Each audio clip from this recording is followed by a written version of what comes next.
I recently heard Penny give her talk, and her remarks on experienced workers are right on target and very much in alignment with Encore, Palm Beach County's messaging.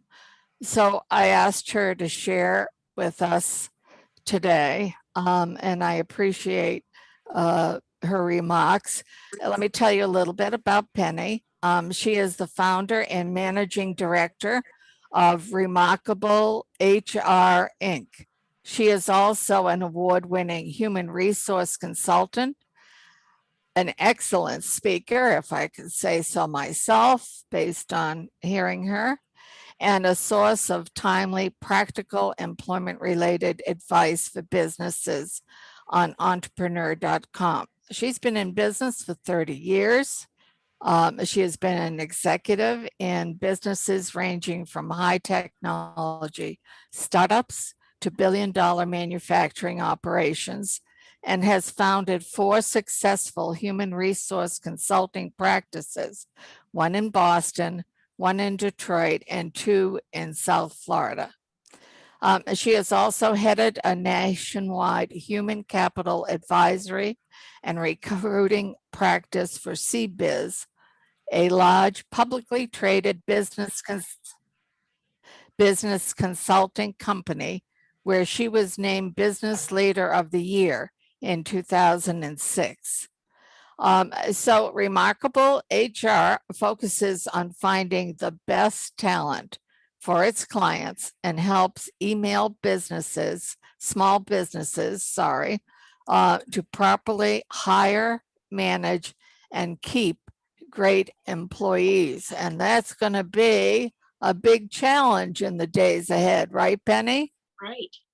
Okay, so if you would begin to share with us, please.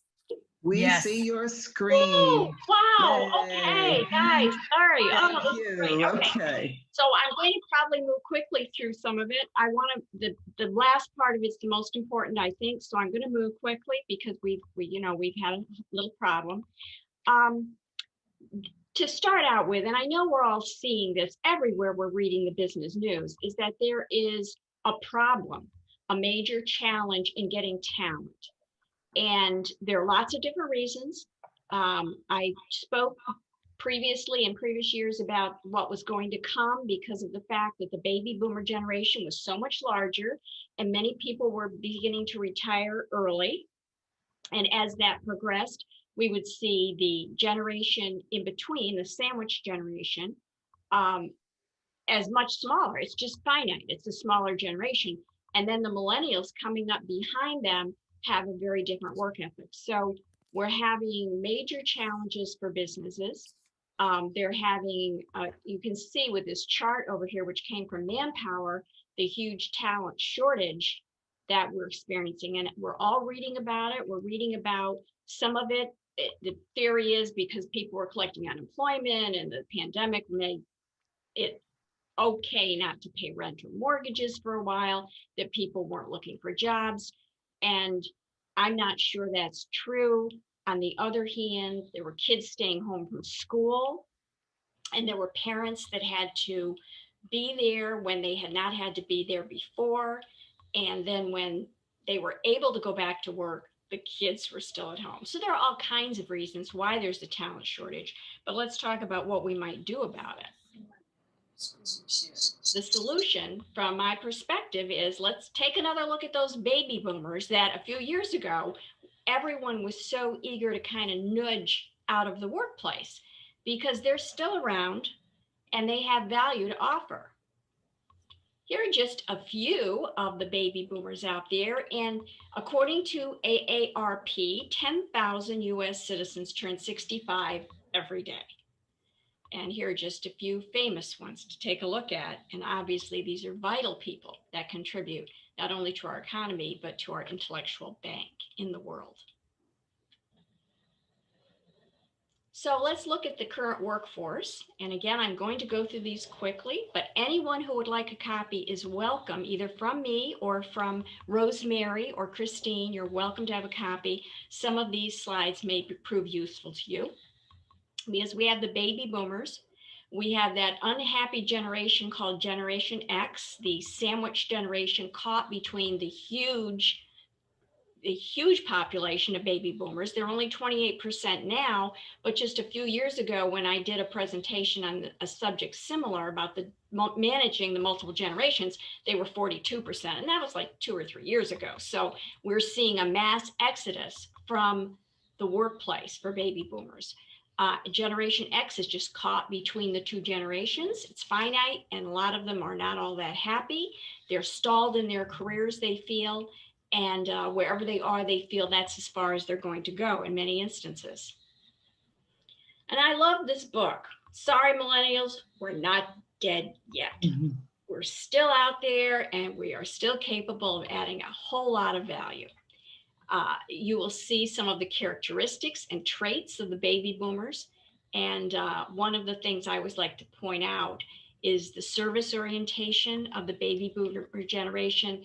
These were the Rotary clubs, the Kiwanis, the Lions, etc., who wanted to do good in the world by banding together. And as many of you may know, those same clubs now are running into some issues getting new members. More about them. The work ethic is outstanding. So one of the things you'll see later on, I will be emphasizing again, the work ethic, because what a lot of employers are finding out, when they pushed out those baby boomers, they had to hire 2 millennials to replace them, because the millennials tend to want to work pretty much an 8-hour day. That's not necessarily a bad thing. They want to balance their lives more. And that really started with Generation X. They wanted to have a work-life balance as well. Whereas baby boomers tended to jump into the fray and work whatever hours were required, to get the job done. The motivators are, I think most of us know, baby boomers like independence, and they were willing to take some risks. But they don't like to be talked to as though they are aging and that they are too old to do anything. They don't like hitting that glass ceiling. Maybe a lot of baby boomers left the workforce because there was no place for them to go and continue on their career path. They felt stymied and at a dead end, so they left. The keys to working with them, and this again is part of a presentation I do for managers to figure out how to get the most from the different generations they manage. And for baby boomers, they really do respond to attention and recognition. They don't necessarily need it as much as the following generations, but they do respond to it. They're less likely to give recognition to others. And part of the reason for that is because they themselves don't necessarily need it in order to come in every day and do their very best work. And because they don't, not all of them got a trophy every time they played a sport or a blue ribbon just for showing up. Okay, so they don't need it as much, and therefore they don't give it as much. It's not necessarily mean-spirited. It's just a difference in the generations. Well, what are the liabilities of having baby boomers about? Well, they expect everyone to be workaholics because they are workaholics or have been in their career. Some of them started out their careers working long hours, and they resent the fact that the following generations don't see the need to do that. They can say they're working smarter, not harder, but to a baby boomer, they may see it differently. So it's always good to remember that because they were workaholics, it was mentioned in my introduction, I worked for CBIZ. And when I came on board, I was working with founders of Schmidt, Raines, Treese, Dickinson, and Adams, local firm, very well known at the time. And the principals were all still there. And they would have a weekly meeting in which I participated because I was the director level. And I would hear them criticizing the other workers, the younger workers. Oh, I saw him show up at 8:30, and we don't want him coming in at 8:30. He should be here at 8 o'clock and carrying on. And I said, but let's look at the work product. How about the work product? But I'm just saying, workaholics, yes, baby boomers tended to be judgmental and still may be. And they like to know what the process is versus just, here's the answer. How did we get there? They like to look at that. Now, in regard to recognition, they do like things that they can hang on the wall or show people. If you're going to give them recognition, that is something they do enjoy getting. So it's good to keep that in mind if you're managing baby boomers. And how to communicate best? Well, doesn't surprise anybody that baby boomers prefer in person if they can get it. Texting, email, of course, we've all adjusted to the way business is done now, but we're looking at preferences right now, and in person, they prefer in person, and they like a personal touch from managers and to be included in the decision making. So, and you know, being a baby boomer myself, I look at the traditionalists, and I recall when I was managing the New York State Assembly intern program for the New York State Legislature, I was assigned 3 assistants, and the first 2 and I were working along beautifully together, and the third one came in, and her name was Susan Gill. And I said, Susan, you're so welcome, yada, yada. And she said, at your age, you should be calling me Mrs. Gill. And I was her supervisor, and I was taken aback because I thought, being a baby boomer, first names were the way to go. And she made it very clear that was not acceptable. I never forgot it. And I loved her. She was a lovely lady. So what are the advantages? Are you a baby boomer? And if so, why should someone hire you? Or if you're helping baby boomers find new opportunities, why should someone hire them? Older workers tend to be skilled and experienced. Those are the facts. And they bring critical thinking. That part where I said they like to know the process, that's because they want to look at it and figure out if it's going to work repeatedly, or if this was a fluke, that something good came out of the way something was done. And they know how to ask questions. They know what questions to ask. And they know how to get access to clients, which is key in many, many, many companies. They stay in jobs longer. They take fewer days off. These are facts. This isn't conjecture. In 2018, the median tenure of workers age 55 to 64 in all industries was 10.4 years, which was more than 3 times the median for workers ages 25 to 34. And that's taking into account adjustments for the longevity in the workplace overall. They tend to be less restless, and they're more loyal to employers. They're not going to change jobs for $1.298. They are loyal to their employers, more loyal, I should say. They're not as loyal as the traditionalists who would go to a company and stay for their entire career. Okay, they would stay their entire career for General Electric or Honeywell or whatever, but they stay longer than Generation X or the millennials. And I love this story of a company owner that said he was really hesitating about hiring a 60-year-old because how long would that guy be in the workplace, right? He'd hire him and then he'd be gone. Well, 10 years later, the owner was enticing him to stay another year in order to train a replacement. So if you hire someone and they stay with you and are productive and contributing for 10 years, that's not a bad deal at all. We talked about the strong work ethic, and the facts are that businesses report that their older workers are very often the first to arrive at work, and they remain focused throughout the day, rarely missing work. And I think one of the things that you're seeing in the workplace a lot now, and I'm hearing this from my clients, are that the younger workers may be at work. Maybe they won't be on time or first one, but they're always on their phones, or they're on their phones a lot of the time, and it's not necessarily work related.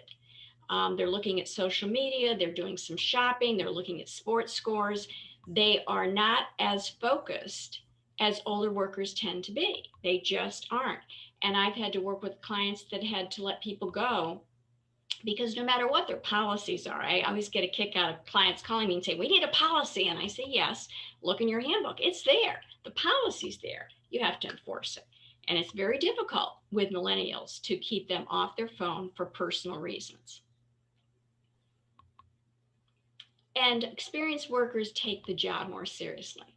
I love this story. As doing research for this, a business owner talked about after they were hit by Hurricane Sandy, and he went in to work on getting his operation cleaned up so he could recommence operations. His older workers showed up, not being asked and not being asked to be paid. They wanted to get things back open and running. The younger people did not. He did not ask them to, but they showed up. And that's just a good demonstration of that work ethic and loyalty we were speaking about with older workers. A lot of older people retain business knowledge and know how to network. And I can tell you, just this morning, I got a call from a gentleman in a large insurance company asking me for referrals for employment attorneys. And of course, I was able to supply him with 3 great names and contact information immediately, because I'm in networking groups and I've known people like Marilyn Durant for many, many years, and I know their reputation. So I can with confidence say, here's someone to talk to. This person will be able to help you. And the younger people, even if they think they should be networking, may not know how. I remember being at a Boca Chamber breakfast when they were in person, and a young man going around giving everyone his business card and saying, I'm a financial advisor, and he's handing it out. And we're all thinking, we don't know you. We wouldn't refer business to you. We wouldn't bring our business. We don't know you. But he didn't understand showing up and handing out business cards is not true networking. People in the baby boomer generation know how to network effectively. And they like providing personal attention because they like to deal in person. So they enjoy dealing with the clients. They enjoy that part of the job. And they actually accomplish the goals that they've been set to accomplish, to achieve. And it's not because they have to, it's because they actually enjoy doing it. The biggest hurdle to getting employers to really embrace hiring experienced workers tends to be technology. There's a very strong perception out there, and correct me if you know something different, but I have talked to clients over the past probably 20 years, and it's increasing. Well, they won't know how to use, don't send me anyone over 50. They won't know how to use a computer. They won't know how to do this. They won't know how to do that. That can be overcome, but it takes cooperation from the older person as well. There's plenty of training available, and a lot of it's free. I just Googled technology training in Boca Raton, and you can't imagine how many options there were. Many were low cost, and again, some were even free. There are tutorials that people can get free of charge on Windows, Outlook, part of Windows, Outlook, Excel, Word, even PowerPoint. So why not get that training, take that opportunity so that you have better qualifications? On the other hand, when older workers do embrace it, they very often end up providing more value than younger workers using technology, because they have the nuts and bolts of what needs to be done and what the process is to get it done. And they often can make suggestions about how to use technology more effectively. So it's in many cases an untapped resource that it's just a shame that so many employers have this perception that technology is lacking in the baby boomer generation. Now, a really big trend out there is reverse mentoring, and that is where a younger employee may be helping an older employee with technology aspects of the job, while the older employee is helping the younger employee understand aspects of doing business out in the real world, when you have to talk with people and deal with people. So it's a reverse mentoring situation that has been, I think, pretty popular, increasingly effective in the workplace. And both generations, all three generations, I should say, I don't want to skip the ones that are unhappy because nobody recognizes them because they're small. That's why they're so unhappy. So I don't want to skip them. All three generations have a lot to share. And I love this quote by Aaron Harvey.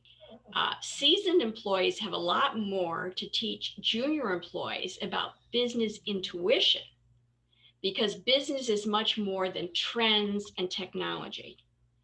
It's applied intuition that takes years of experience to develop. And that's the wisdom that the older workers bring to the table.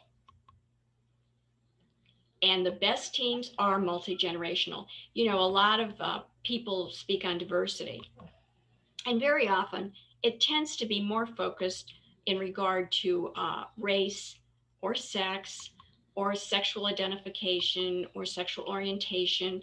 It just tends to be, those are the hot buttons right now. But ageism is another thing that needs to be carefully covered when we're talking about diversity. So each generation has something to bring to the table, and generational diversity should be covered whenever someone is speaking about diversity. And a friend of mine does seminars. She wrote a book called The Illusion of Inclusion. And that is where companies think that they're including everyone at the table, but maybe they're not. And I think this is one area that needs to be covered more by those who speak about diversity than perhaps it has been. Did anyone else see The Intern with Robert De Niro? Mm-hmm. Okay. I thought that was just such a great movie. I actually watched it twice, because the first time it's an interesting story, but if you watch it the second time, you see all the times that his wisdom and ability to get things done through other people and setting the example in the workplace of how to be a polished professional brought everyone's level higher in regard to their functionality, their efficiency, their effectiveness, their productivity. It was a wonderful, wonderful example. And if you haven't seen it, please do. I think you will enjoy it. I hear from managers that dealing with immature workers can be exhausting. I don't know if you've experienced this, but I have managers that call me and say, I don't know how to get through to these people. What's going on? Why are they doing this? Or why aren't they doing that? And here we can use the multi-generational workforce. I have been sending this quote out, everyone must lead, for some time to my clients and to some of their people, that people need to lead without supervision, lead their peers, and lead upward by asking their bosses the right questions and not delegating the problems upward. Now, I know we've all been in seminars where someone asks a question and it allows the speaker to shine, right? We've all seen that, and we all appreciate that person for asking that question. And that's a good example of asking the right question.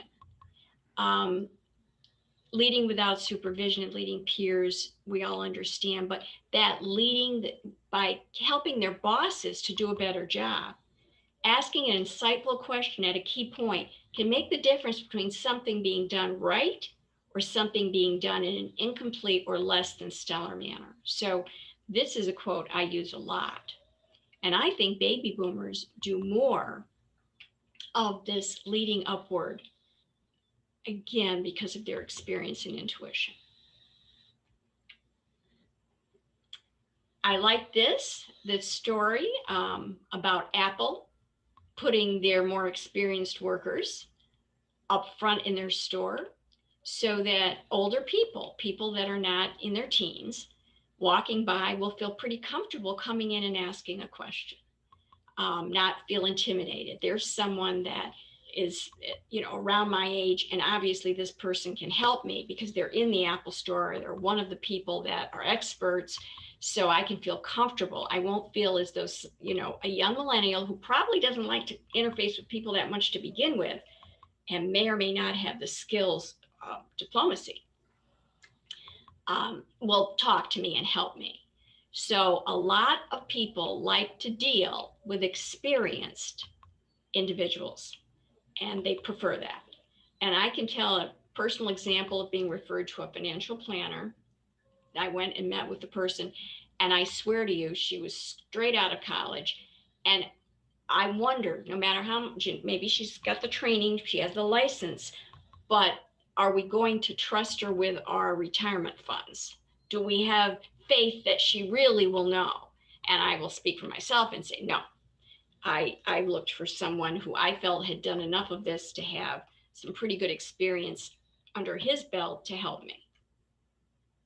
So let's talk about what employers are looking for, because these are very key to individuals that want to re-enter the workforce, whether they're re-entering in a whole different career path, in a whole different capacity, or whether they want to go back to a career they were in, part-time, full-time, whatever. Employers want to see people that are energetic, flexible, and enthusiastic. And I'm stressing those three because those are the things that a baby boomer may or may not convey in either their cover email, in their resume, or even on the phone if they're called about, tell me more about yourself. So these are good words to include when you're describing yourself, whether you're a baby boomer or not, but especially if you are. And flexibility comes high on that list because sometimes baby boomers are perceived as not being very flexible. It's important to convey the general computer proficiency. I know you all know this. I'm preaching to the choir, but you will not believe how many resumes I still see that come to my company that the person has not claimed to have any computer skills in their resume. I mean, they say nothing about it. And by saying nothing, it's assumed they have no skills. And that's a huge thing to leave off a resume. And it will get nowhere because almost every job in the United States of America, from a warehouse clerk to a CEO, they have to use a computer. So for heaven's sakes, that should be included.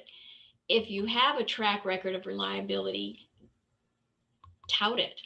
Tell people about it. I was with a company for this many years. I enjoyed it very much. I like to find a good employer. I'm loyal and I'd like to stay there for a long time. Most employers are hoping to find employees who would like to stay with them for the long time. The emotional maturity, I include in my job postings emotional maturity because so many of my clients have been burned by individuals they hired who are not very emotionally mature, and they paid the price. They thought they were getting someone with all the right skills, and maybe they were, but a huge part of doing a job well has to do with judgment and maturity and professionalism. And there's no substitute for what baby boomers can bring regarding congeniality, communication skills, and the ability to be proactive and to work independently when necessary, to not be coming back every 10 minutes for more direction or more information, to be asking the right questions up front, to take the task and get it done. Invaluable. So number one on my list for baby boomers is that they need to boost their tech awareness. If they're not there yet, they need to get there. If they believe they can find a job that won't require it, they will be looking a long, long time. Again, even warehouse workers have to use computers, okay? So get your tech awareness. If you're looking for a new opportunity, get it to the highest level you can. I mean, I was very fortunate in my early career. I moved to Boston and there was a road called 128. It was like Silicon Valley. I worked for cutting edge technology companies. So I was so fortunate because I had to learn how to use a computer at a stage when many people still weren't using them at all, didn't even have one. And when I went to work for the Japanese for Mazda Corporation, they thought one PC would be enough for every 40 people. I disabused them of that fact. had to go to Japan and fight with the head of IT because he was sure he was right. And I won. Needless to say, I won. Target your qualifications. Take the time to not just, blather generalities, but what are your key qualities and skill sets that will fit with the position, the kind of job you're looking for. And sometimes you need to talk to a counselor, a career counselor, or even a good friend who's a business person and say, tell me what you see as my key qualities. What do you think about me in the workplace? Can you give me some feedback? And use those descriptors. Make sure you communicate your adaptability. I talk about flexibility, adaptability, same thing. You have to be willing, if you're re-entering the workforce, to take perhaps a different level job, maybe a different kind of job entirely, and not always be in charge. And so that flexibility is important.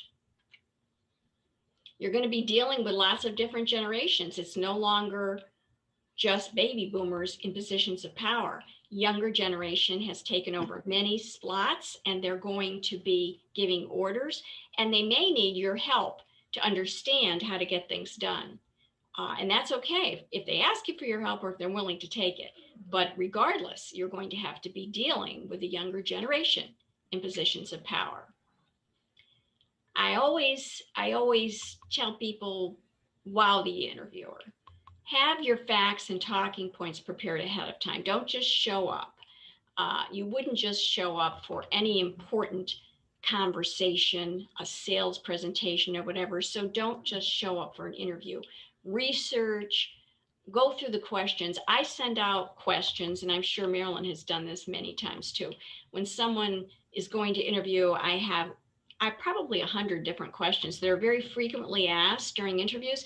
And I tell people, have an answer to every single one of them, that you can do it right off the top because you've thought it through, not because you're being fake, quite the opposite. You've thought through how you really feel about something or what you really know about something, and you're ready to share that. And even more important, convey enthusiasm for the position that you're applying for, because enthusiasm is something every employer wants from an employee. I don't care what age the person is they're hiring.